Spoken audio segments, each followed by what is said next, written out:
Hello everyone, I am Kiran Joshi. Hope you all are safe and sound. This is the second video of Class 8 Civics, Chapter 7 Understanding Marginalization.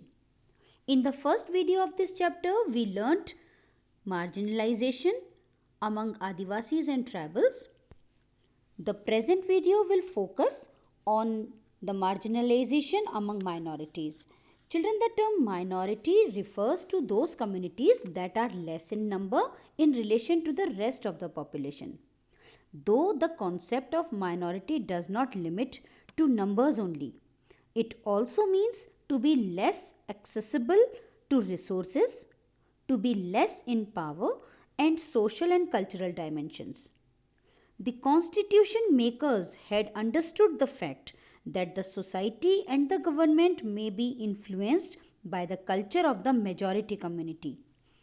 In such a situation, those communities that are less in number would be at disadvantage and face marginalization. Therefore, the constitution provides safeguards to minority communities so that they are not culturally dominated by the majority. Through the constitutional provisions, minority communities are also protected against any kind of discrimination and disadvantage that the minority community may face. In some cases, the minority communities may have a feeling of insecurity. Insecurity for their lives, for their assets and property, for their well-being. This feeling of insecurity becomes more intense and noticeable if the minority and the majority communities do not have peaceful or amiable relations. We know, children, that the constitution of our country provides safeguards to minorities because it is bound to defend cultural diversity of India and is committed to promote equality and justice. We also know that the judiciary plays a crucial role in upholding the law and protecting the fundamental rights of the citizens, because anyone can approach the court if they believe that their rights have been violated. Now let's understand marginalization in the context of Muslim community, which is a minority community in our country.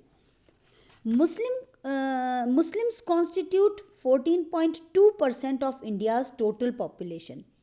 They are regarded as a marginalized community. It is because the country has developed a lot in socio-economic dimensions after the independence. But in comparison to other communities, Muslims are still lagging behind to have access to the benefits of this development. Let's understand it better through the data. First, let's see the situation of the Muslim community with regard to have access to basic amenities such as house, electricity and tap water. As you can see, children, and understand through the table that Muslims have the least access to basic amenities, be it pakka house or electricity or tap water. Another table tells about the literacy rate by religion, and it is based on the census of India 2011. By studying this table, you can easily get to know which religious group has the lowest literacy rate, and then the next table in front of you presents the percentage of Muslims in public employment. This table clearly indicates that the Muslim participation in government service is quite low. Children, the Indian government realized that Muslim community was lagging behind and deprived of the benefits of socio-economic development. Therefore, a high-level committee was set up by the government in 2005. Justice Rajendra Sachar was the chairman of this committee. The Sachar committee examined the social, economic and educational status of Muslim community in India and presented its report that discussed marginalization of this community in detail. It tells that in social, economic, and educational fields, the situation of Muslim community is almost same as that of other marginalized communities like scheduled caste and scheduled tribes. The report tells that in comparison to other socio-religious communities, the average years of schooling for Muslim children between 7 to 16 years of age is very low.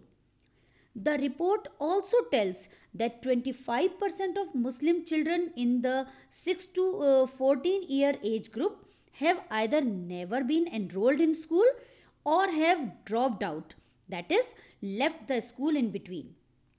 The report also showed the falseness of the common belief that Muslims prefer to send their children to madrasas. According to the Sachar Committee report, only 4% of Muslim children attend madrasas, while 66% Muslim children attend government run schools and 30% attend private schools. Other than this, Muslims also experience social and economic marginalization in many other ways. Children, we know that different minority communities follow different customs and practices. So do the Muslims. Sometimes these customs and practices are very different from the majority community. For example, it is possible that some Muslims wear a burqa, keep long beard, wear a fez. Children, fez is a type of round red hat that has a flat top and no brim. In this way, they look different and easily identifiable. Some people start believing that they are not like the rest of the people. Many a times, this distinctiveness becomes a reason for the people to treat them in an unjust way, and often people start discriminating against them. Often such social marginalization leads to ghettoization of the community. Children, ghettoization is the process of residing in a demarcated area or a particular area of the city by a particular community or group, often in poor condition. Such discrimination causes and creates insecurity, hatred, and violence. Children, so far we have learnt about tribals and Muslims that experience marginalization. There are also other sections of the society that face marginalization, such as women and Dalits who have an unequal status in our country. Children, marginalization is a complex phenomenon, and therefore a combination of different strategies, measures, and safeguards is required to correct and improve the present situation. We all need to shoulder the responsibility to protect the fundamental rights of people defined in our constitution and the laws and policies which are there to actualize these rights. Children, it is the diversity of our country that makes it unique, and so it is important for us to protect this diversity. Then only the states or the government's commitment to promote equality for all can be achieved.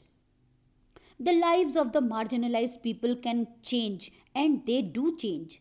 Marginalized communities have a long history of struggle and resistance to maintain their cultural distinctiveness and to have access to rights, development, and other opportunities.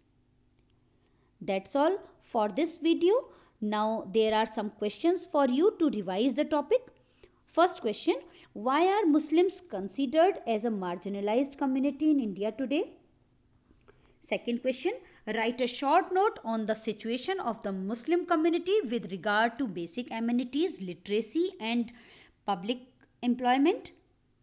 Third question: what does the Sachar Committee report say about the education among the Muslim children in the 6 to 14-year age group? Fourth question, describe marginalization in context of the Muslim community. If you found this video helpful and wish to watch more of such content, do consider subscribing to the channel. And if you have any queries or comments, please post them in the comment section below. Thank you.